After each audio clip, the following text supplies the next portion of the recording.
ഇന്നത്തെ നമ്മുടെ കറി പപ്പരയ്ക്ക വെച്ചിട്ടുള്ള ഒരു ചാറ് കറിയാണ്. അത് നമുക്ക് പപ്പരയ്ക്ക അരിഞ്ഞെടുക്കാം.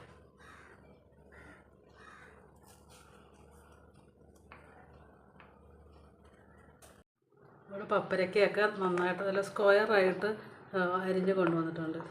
ഇതേപോലെ വലുപ്പത്തിൽ സ്ക്വയറായിട്ട് നമ്മൾ കിഴങ്ങൊക്കെ അരിയത്തില്ല, കിഴങ്ങ് സ്ക്വയറായിട്ട് അരിയത്തില്ല, അതുപോലെ അരിഞ്ഞ് കൊണ്ടുവന്നിട്ടുണ്ട്. ഇത് നമുക്ക് ഒരു ചട്ടി ചൂടാക്കിയിട്ട് എണ്ണയ്ക്കകത്ത് നമുക്ക് ഇത് നന്നായിട്ട് എണ്ണയ്ക്കകത്ത് വഴറ്റിയെടുക്കാം.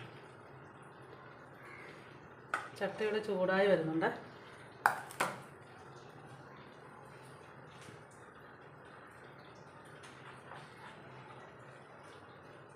ചട്ടി ചൂടായി വരുമ്പോൾ നമ്മൾ എണ്ണ ഒഴിച്ചു കൊടുക്കാം.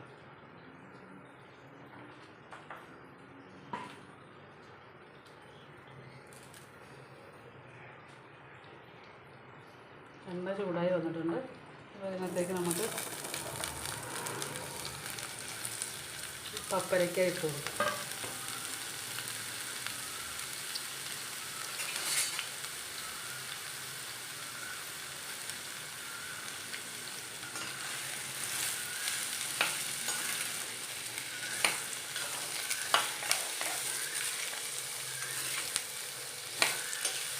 പപ്പരയ്ക്ക ഈ എണ്ണയ്ക്കകത്ത് കിടന്ന് നന്നായിട്ട് ഫ്രൈ ആകണം.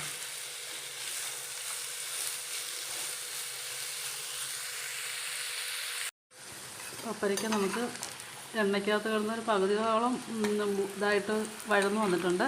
ഇതിനകത്തേക്ക് നമുക്ക് ഒരു ഇച്ചിരി ഉപ്പ് ഇട്ട് കൊടുക്കാതെ അല്പം മഞ്ഞൾ പൊടിയും കൂടി ഇട്ട് കൊടുക്കാം.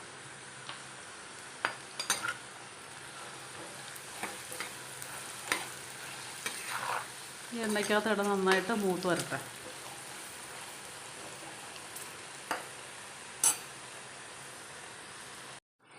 നമ്മുടെ പപ്പരയ്ക്കയൊക്കെ നന്നായിട്ട് മൂത്ത് വന്നിട്ടുണ്ട്. നമുക്കതൊരു പാത്രത്തിലേക്ക് മാറ്റാവേ.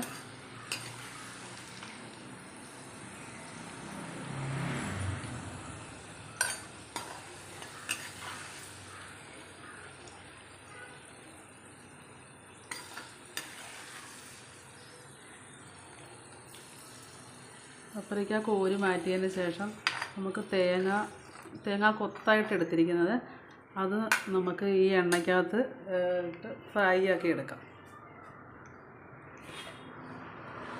തേങ്ങ കൊത്ത്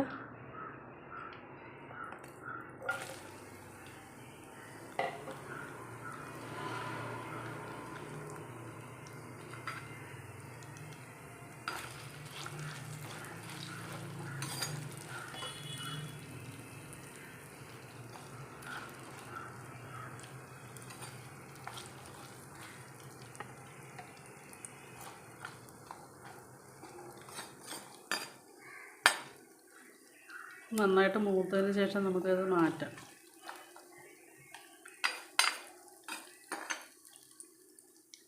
തേങ്ങാക്കൊത്ത് നന്നായിട്ട് മൂത്ത് വന്നിട്ടുണ്ട്. അത് നമുക്കിത് ഈ ഒരു പാത്രത്തിലേക്ക് എടുത്ത് മാറ്റി വെക്കാം.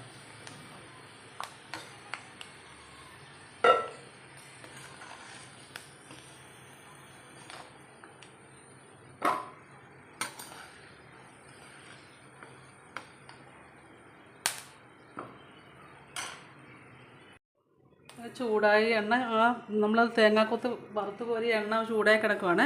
അതിനകത്തേക്ക് നമുക്ക് ഇനി കടുക് ഇട്ട് കൊടുക്കാം. കടുക് പൊട്ടിക്കഴിയുമ്പോൾ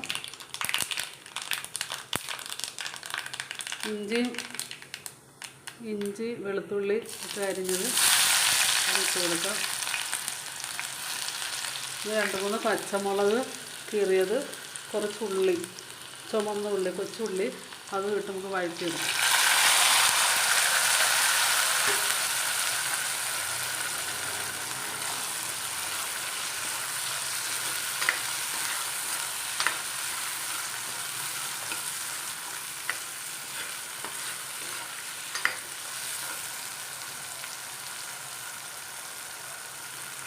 വേപ്പില ഇട്ട് കൊടുക്കാം.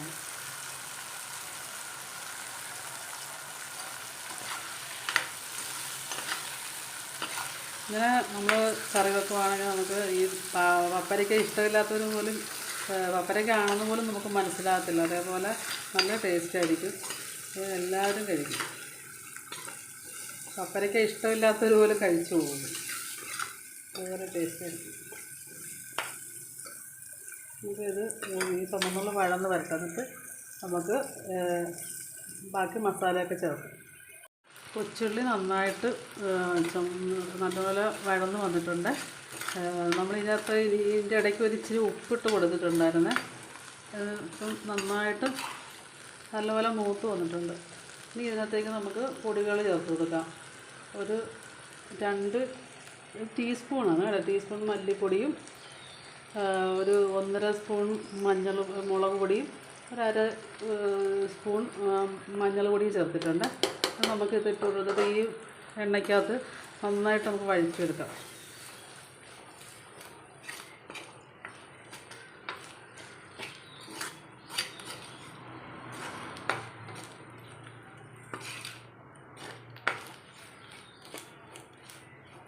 നന്നായിട്ട് വഴന്ന് വന്നിട്ടുണ്ട്. പച്ചമുളകൊക്കെ മാറിയിട്ടുണ്ട്. ഇനി ഇതിനകത്തേക്ക് നമുക്ക് നമ്മുടെ ഫ്രൈ ചെയ്ത് വെച്ച പപ്പരക്കയില്ലേ അത് ഇട്ട് കൊടുക്കാം.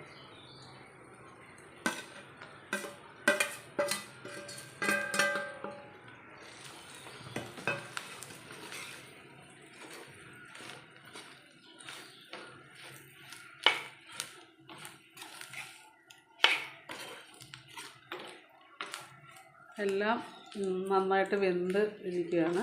ഇതിനകത്തേക്ക് നമുക്ക് ഒരല്പം പുളി ചേർത്ത് കൊടുക്കാവേ. വാളംപുളി ഞാൻ വെള്ളത്തിലിട്ട് ഇതാക്കി വെച്ചിട്ടുണ്ട്. അതിൻ്റെ വെള്ളം ചേർത്ത് കൊടുക്കാം.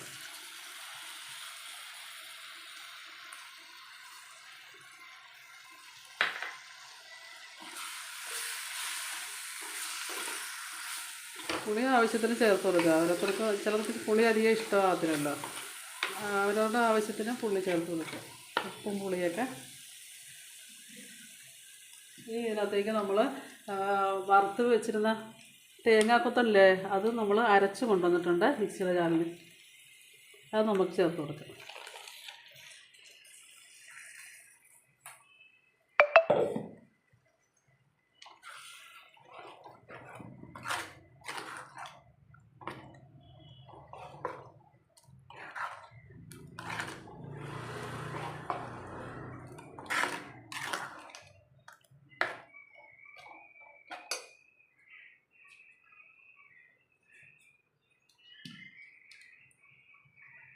അത് നമുക്ക് ഈ ജാറ് കഴുകിയ വെള്ളവും കൂടെ ആവശ്യത്തിന് ചേർത്ത് കൊടുക്കാം.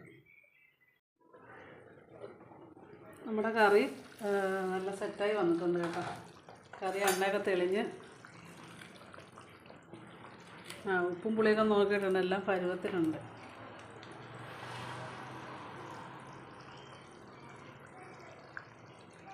നമ്മുടെ പപ്പരക്കയൊക്കെ നന്നായിട്ട് വെന്ത് നല്ല ഇതായിട്ട് വന്നിട്ടുണ്ട്. ഇത് നോമ്പിനൊക്കെ കഴിക്കാൻ പറ്റിയ കറിയാണ് കേട്ടോ. ഇത് ഈ വീഡിയോ കണ്ട് എല്ലാവർക്കും ഇഷ്ടപ്പെട്ടിട്ടുണ്ടെങ്കിൽ നിങ്ങൾ സബ്സ്ക്രൈബ് ചെയ്യാതെ കാണുന്ന കൂട്ടുകാരാണെങ്കിൽ നിങ്ങളൊന്ന് സബ്സ്ക്രൈബ് ചെയ്തിട്ട് കാണണേ. ലൈക്ക് ചെയ്യാനും ഷെയർ ചെയ്യാനും മറക്കരുത്. Thank you.